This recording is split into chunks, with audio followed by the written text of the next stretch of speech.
Assalamu alaikum. Welcome to the lectures of operating system, which is our lecture number 2. So in our previous lecture, we discussed about the major parts, major roles and applications of operating system. So in our today's lecture, we will discuss about the operating system and different components of systems. So operating system क्या है हमारे पास? ये exploit करता है hardware resources को of one or more processors. अब यहाँ पे बात हुई है वन आर मोर प्रोसेसर्स, तो इसका मतलब ये हुआ कि क्योंकि आपको पता है कि हमारे पास सिस्टम में एक से ज्यादा प्रोसेसर्स होते हैं। जो हमारे पास मल्टी कोर सिस्टम्स होते हैं उसमें एक से ज्यादा प्रोसेसर्स हैं। तो हमारे पास ऑपरेटिंग सिस्टम भी डेफिनेटली मल्टी प्रोसेसर्स पे काम करता है, क्योंकि हमारे पास एक से ज्यादा सीपीयू हैं, तो वो उन पे काम करता है। उसके अलावा ऑपरेटिंग सिस्टम का फंडामेंटल रोल है, ये कल भी हमने पढ़ा, कि ये सर्विसेज प्रोवाइड करता है सिस्टम यूजर्स को।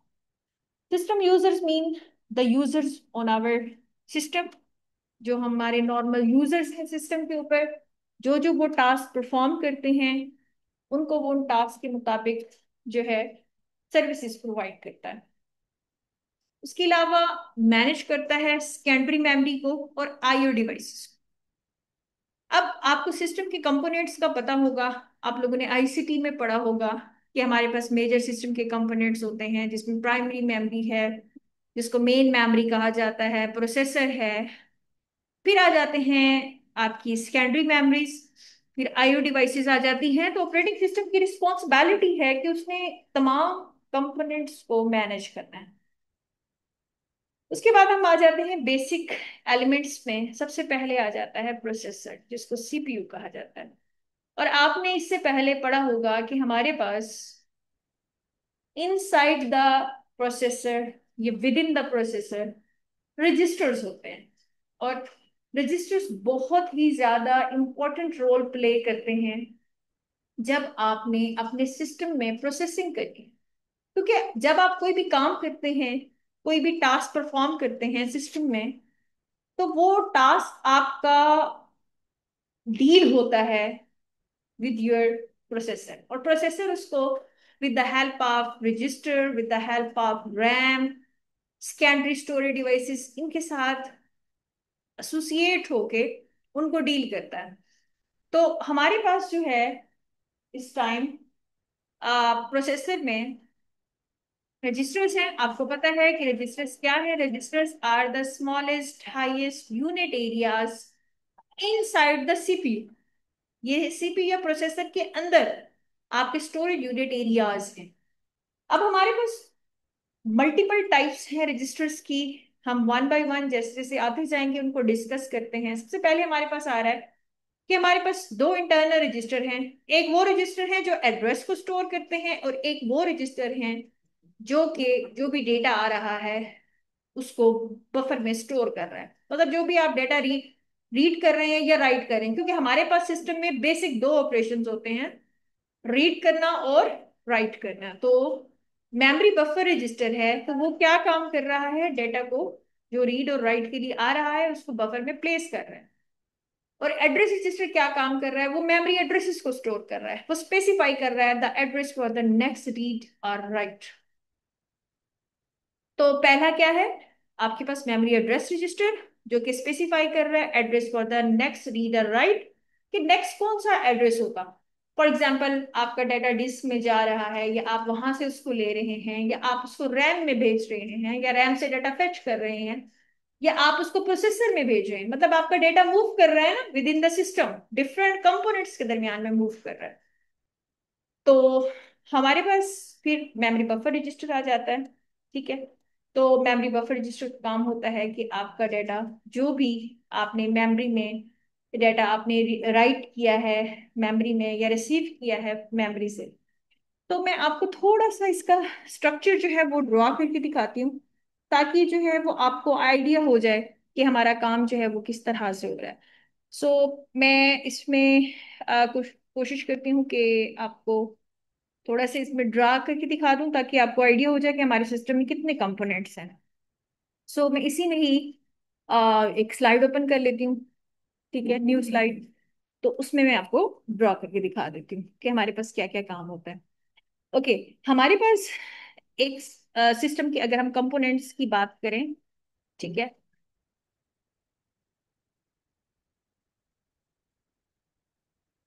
तो सिस्टम कंपोनेंट्स मींस आपके सिस्टम के जो मेन पार्ट्स हैं, उसमें पहले सबसे पहले आ जाता है कि जी आपके पास स्टार्टिंग में आईओ डिवाइसेस हैं, इनपुट आउटपुट डिवाइसेस। ठीक हो गया। फिर उसके बाद हमारे पास मेमोरी आ जाती है। अब मेमोरी के भी दो हिस्से हो गए। ठीक है, कि आपके पास एक तो प्राइमरी हो गई, ठीक है, जिसको दूसरी नाम हम उसका दे देते हैं जिसको मेन मेमोरी भी कहा जाता है।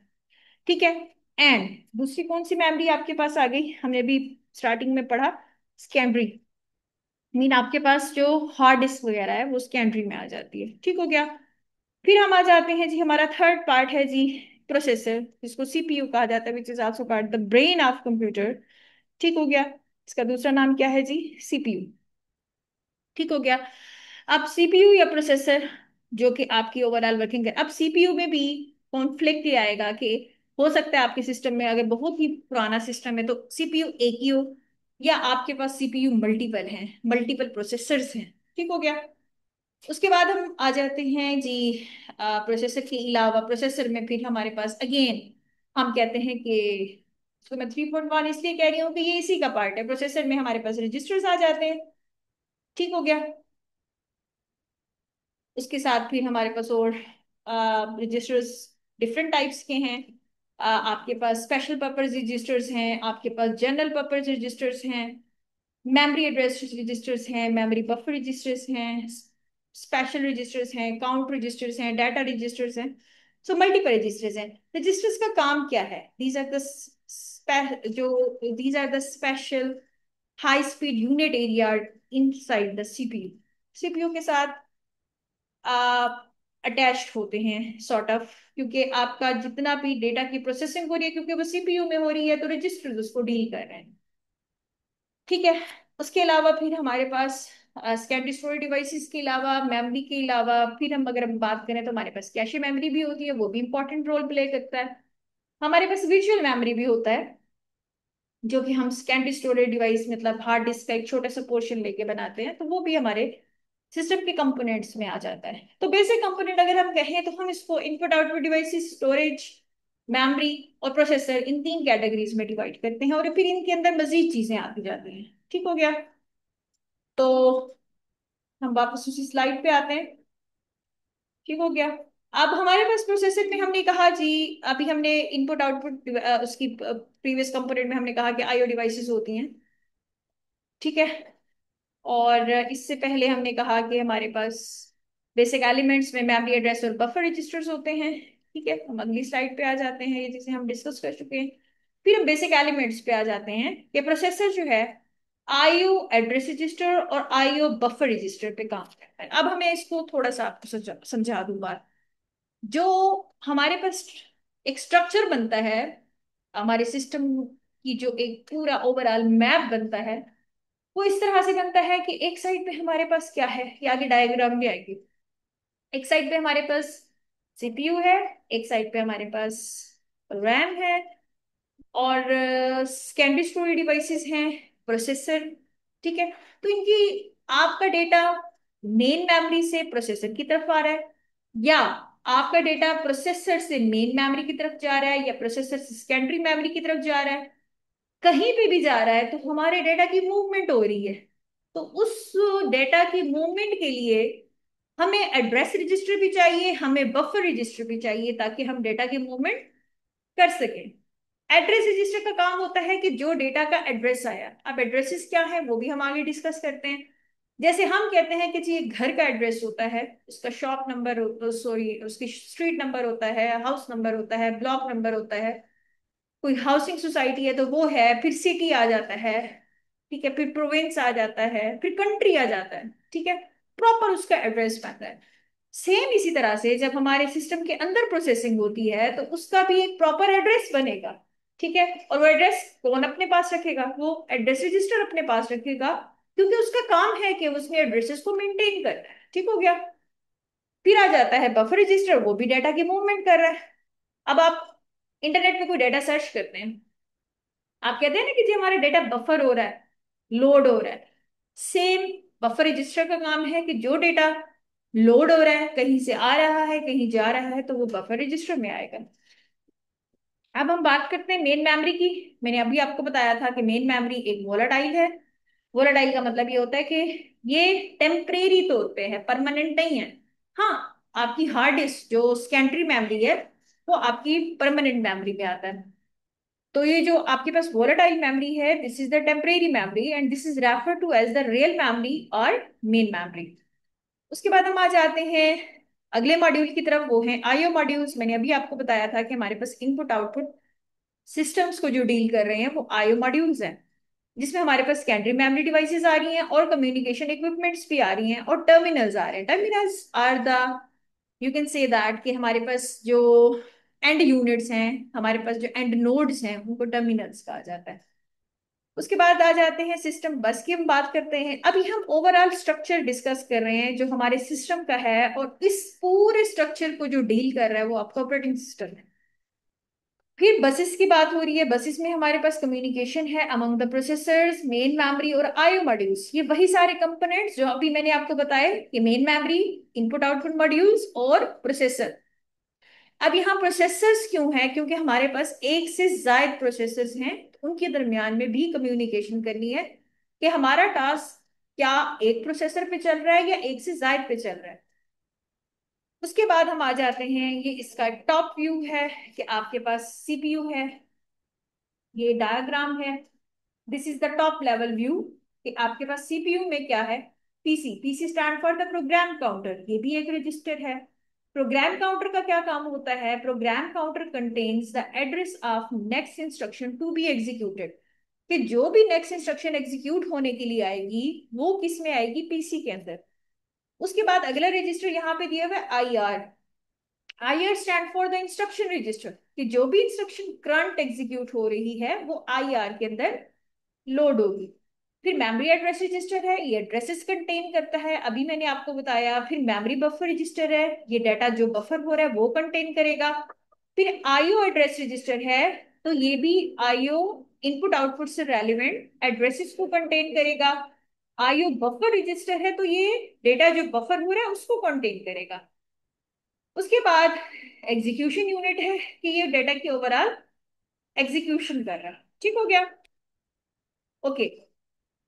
उसके बाद हमारे पास हम आ जाते हैं यहाँ पे मेन मेमोरी में, कि हमारे पास मेन मेमोरी क्या काम कर रही है। मेन मेमोरी क्या है? आपकी वही रैम हो जाती है, कि आपका जो आपकी जो रैम है which is also called your main memory. ठीक हो गया, तो ये वो है। अब इस मेन मेमोरी का क्या काम है? मेन मेमोरी कर रही है आपके पास, मेन मेमोरी का क्या काम है कि आपका जो भी प्रोसेसेस हैं, डेटा है, वो लोड हो रहा है मेन मेमोरी के अंदर। ठीक है, विच इज योर रैम। अब रैम का स्ट्रक्चर ना कुछ इस तरह से होता है कि जैसे आप कैबिनेट्स बनाते हैं और उनके सेक्शंस होते हैं, तो रैम के भी बिल्कुल इसी तरह से सेक्शंस होते हैं और उनके एड्रेसेस होते हैं। जो इंस्ट्रक्शन जहां लोड है वो मेन मेमोरी में वहां पे शो कर रहा है कि जी ये इंस्ट्रक्शन यहाँ पे लोड है और ये इससे रिलेटेड डाटा यहाँ पे लोड है।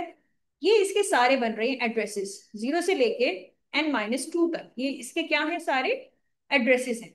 This is the structure of the main memory. और मेन मेमोरी का वर्ड जहां पे भी आएगा इसका मतलब है आपकी रैम, आपकी रैंडम एक्सेस मेमोरी, जो कि वोलाटाइल है। अब हम आ जाते हैं आईओ मॉड्यूल की तरफ। आईओ मॉड्यूल्स में हमारे पास क्या है? आपके पास डेटा इनपुट आउटपुट मॉड्यूल्स की तरफ जा रहा है या वहां से आ रहा है। ठीक है, तो वो सारा कंटेन होगा आपके आईओ मॉड्यूल में। चलिए अगली स्लाइड पे आते हैं। नेक्स्ट स्लाइड में हमारे पास क्या है? प्रोसेसर रजिस्टर्स हैं, जिसमें हमारे पास यूजर विजिबल रजिस्टर्स हैं, जो कि क्या है? एनेबल कर रहे हैं और प्रोग्रामर को to minimise the main memory references by optimising the register use, कि कुछ ऐसे रजिस्टर्स हैं जो कि यूजर को विजिबल है। ठीक हो गया। उसके बाद है यूजर विजिबल रजिस्टर के बाद हमारे पास और रजिस्टर्स कौन से होते हैं? Control and status registers. Control and status registers क्या काम करते हैं कि आपके सिस्टम की ओवरऑल जो भी वर्किंग हो रही है, प्रोसेसिंग हो रही है, उसको कंट्रोल करेंगे। और जो काम हो जाएगा उस काम का रिजल्ट आपने जिस रजिस्टर के अंदर स्टोर करना है उस रजिस्टर को कहा जाता है स्टेटस रजिस्टर। फॉर एग्जाम्पल, एक इंस्ट्रक्शन एग्जीक्यूट हुई है, एक नहीं हुई, तो ये सारा काम आपका कंट्रोल एंड स्टेटस रजिस्टर के अंदर सेव होगा। और ये कंट्रोल एंड स्टेटस रजिस्टर्स भी डेफिनेटली प्रोसेसर खुद यूज करेगा ताकि वो ऑपरेटिंग सिस्टम के टास्क या ऑपरेटिंग ऑफ प्रोसेसर उसको मैनेज कर सके। ठीक हो गया? ओके।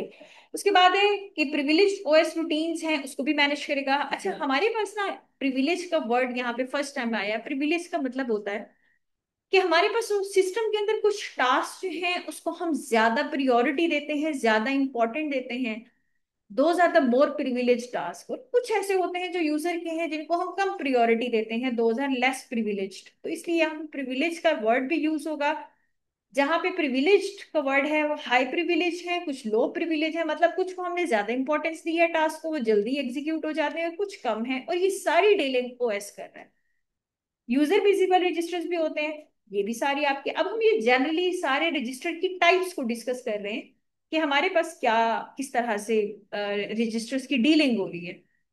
इसको हम मशीन लैंग्वेज से रेफर कर रहे हैं। सब प्रोग्राम्स को अवेलेबल होते हैं यूजर विजिबल रजिस्टर, जिसमें डेटा रजिस्टर आ जाता है, एड्रेस रजिस्टर आ जाते हैं, एड्रेस में फिर इंडेक्स रजिस्टर्स हैं, सेगमेंट पॉइंटर है, स्टैक पॉइंटर है। इंडेक्स है कि किसी भी जो एड्रेस आ रहा है ना उसकी बेस वैल्यू को वो स्टोर करेगा। अब एड्रेस की बेस वैल्यू को वो किस तरह से स्टोर करेगा मैं आपको बताती हूँ। फॉर एग्जाम्पल, आपके पास एड्रेस बन रहा है 1010, क्योंकि एड्रेस हमेशा बाइनरी फॉर्म में आता है ना, तो इस तरह से बनता है। ठीक हो गया? सॉरी, 1010 फॉर्म में आएगा। अब मैं ये कहती हूँ कि ये जो इसकी स्टार्टिंग वाले 4 बिट्स है ना, ये आपके बेस वैल्यू है किसी भी एड्रेस की। और ये किस में स्टोर होगा? ये इंडेक्स के अंदर स्टोर होगा। ठीक हो गया? अब जो इसका रिमेनिंग है, वो रिमेनिंग रजिस्टर जो इसका एड्रेस बन रहा है, ठीक है, ये वाला, ये इसका ऑफसेट बन जाएगा। हमारे पास रजिस्टर एक जो इंस्ट्रक्शन है या एक जो किसी भी प्रोसेस का एड्रेस बनता है या इंस्ट्रक्शन का एड्रेस बनता है, वो नॉर्मली 16 बिट का बनता है। और उसमें स्टार्टिंग वाले 4 बिट जो है, फॉर एग्जाम्पल, वो इंडेक्स में है, बाकी उसका ऑफसेट है। कि उसको हम इस तरह से डिवाइड करते हैं। फिर आ जाता है सेगमेंट पॉइंटर। सेगमेंट पॉइंटर का मतलब होता है कि आप अपने डेटा को, मेमोरी को सेगमेंट्स में डिवाइड करते हैं। ठीक है? अब इसको हम इस तरह से रेफर करते हैं कि जी इसमें सेगमेंट है और इसका ऑफसेट है। ठीक हो गया? सेगमेंट, वही बात जो मैंने आपको अभी बताई कि आपके पास सेगमेंट नंबर्स होते हैं और फिर उसके साथ उसके फिर ऑफसेट आ जाता है, जैसे मैंने आपको ये वाला रजिस्टर ड्रॉ करके दिखाया। रजिस्टर, सॉरी रजिस्टर नहीं, प्रोसेसर, प्रोसेस की जो उसका एड्रेस है, ये जो मैंने आपको ड्रॉ करके दिखाया। फिर आ जाता है stack pointer. Stack pointer points to the top of the stack. अब स्टैक किस तरह से बनती है आपको पता है, स्टैक का स्ट्रक्चर कुछ इस तरह से होता है। तो हम इस तरह से इसको स्टैक को बनाते हैं, जस्ट लाइक द मेमोरी। ठीक है, आप लोगों ने डेटा स्ट्रक्चर पढ़ी हो तो उसमें आपको पता है this is the top of the stack, कि हम यहाँ पे कोई भी डेटा, कोई भी एलिमेंट पुश करते हैं। फॉर एग्जाम्पल ए, नीचे हमारे पास बी आ गया। ठीक है, इस तरह से हम एलिमेंट्स पुश करते हैं। हमने फॉर एग्जाम्पल यहाँ से स्टार्ट किए थे और इस तरह से हम एलिमेंट्स को पुश करते आ रहे हैं। और ये टॉप है और ये बॉटम ऑफ द स्टैक है। आपने डेटा इंसर्ट यहाँ से स्टार्ट करने हैं, आप डेटा यहां से इंसर्ट कर रहे हैं और इसी तरह से ऊपर लेते जाएंगे, जिस तरह से हम प्लेट्स को स्टैक करके रखते हैं। ठीक हो गया? ओके। उसके बाद हम नेक्स्ट पे आ जाते हैं, स्लाइड पे। हमारे पास नेक्स्ट क्या है? कंट्रोलर स्टेटस रजिस्टर है। प्रोग्राम काउंटर मैंने अभी बताया, एड्रेस जो भी नेक्स्ट फेच होगी उसका एड्रेस, जो भी फेच हो रही है उसका एड्रेस अपने पास कंटेन करेगा। आईआर, इंस्ट्रक्शन रजिस्टर कंटेन करेगा। ये रजिस्टर्स, उसके बारे में जानना इंपॉर्टेंट है। जब आप ओएस पढ़ते हैं, आप प्रोग्रामिंग लैंग्वेज, प्रोग्रामिंग लेवल पे काम करते हैं, प्रोग्राम स्टेटस वर्ड्स को आप कंटेन कर रहे हैं, तो वहां पे भी बहुत ज्यादा इंपॉर्टेंट है। जैसे पीएसडब्ल्यू है, ये भी एक रजिस्टर है जो कि स्टेटस इंफॉर्मेशन कंटेन करता है। जैसा कि कोई प्रोसेस एग्जीक्यूट हुआ, नहीं हुआ, उसमें कोई एरर आई, उसमें कोई हर्डल आई तो वो सारी चीजें अपने पास कंटेन करेगा। कंडीशन कोड्स और फ्लैग्स हैं, जैसे कि पॉजिटिव, नेगेटिव, जीरो, ओवरफ्लो। जैसे हम प्रोग्रामिंग करते हैं ना, प्रोग्राम एग्जीक्यूट करने के दौरान हम कुछ एडिशनल वैल्यूज को कंटेन करने के लिए टेम्परेरी वेरिएबल्स रखते हैं, तो ये भी रजिस्टर्स भी इस तरह के होते हैं जो कि टेम्परेरी अपने पास चीजों को स्टोर करते हैं, उनको कहा जाता है फ्लैग रजिस्टर्स। जैसे कि पॉजिटिव, नेगेटिव वैल्यू, आप कोई अरिथमेटिक ऑपरेशन कर रहे हैं उसके बाद जो वैल्यू कहीं पे स्टोर करें तो वो पॉजिटिव, नेगेटिव या ओवरफ्लो आएगी। ठीक है, चलिए जी, हम ये वाला जो सेशन है वो यही पे एंड कर रहे हैं, क्योंकि हमारा अगला टॉपिक जो है इंशाल्लाह वो है इंस्ट्रक्शन एग्जीक्यूशन के बारे में। और उस पर पूरा हम मशीन साइकिल, इंस्ट्रक्शन एग्जीक्यूशन ये डिस्कस करेंगे, ऑपरेटिंग सिस्टम इसको कैसे डील करता है वो डिस्कस करेंगे। यहाँ तक आपका ये सेशन एंड होता है। इसमें कोई क्वेश्चन है तो most welcome, you can ask. Thank you so much. Allah Hafiz.